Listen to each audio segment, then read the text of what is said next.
Many amateur amp collectors go out and get themselves a vintage guitar price guide and then become instant amplifier experts. They use the guide for a reference only and do not read it. However, the information in the front of the guide will educate you further on the values of amplifiers, and it explains the parameters of the guide. The guide is price ranges for a specific range of amps only. Amps in excellent condition, all original. They do not value amps which, for example, have replaced transformers or a replaced grill.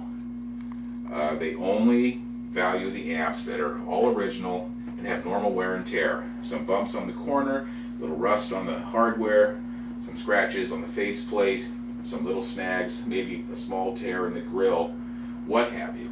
But it has to be a fairly nice looking original amplifier.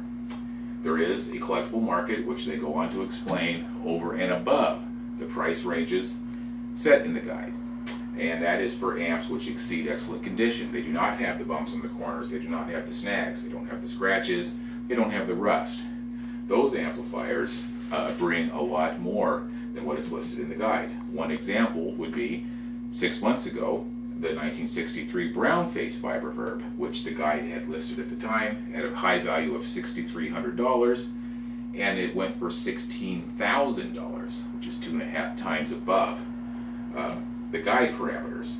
Now, many amateur amp buyers and collectors would say, well, somebody stupid bought that, and that's not the case.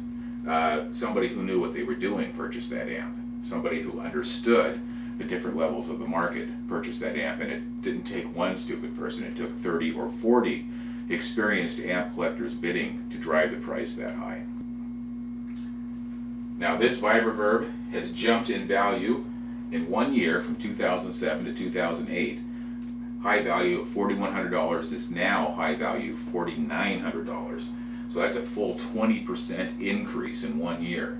And Vibroverbs have remained steadfastly a great investment. I doubt that any of you have a portfolio or a mutual fund that have done that well.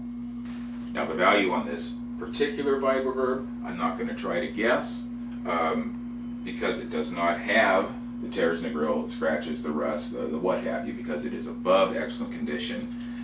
I think it's above excellent plus, and it's what we would call near mint.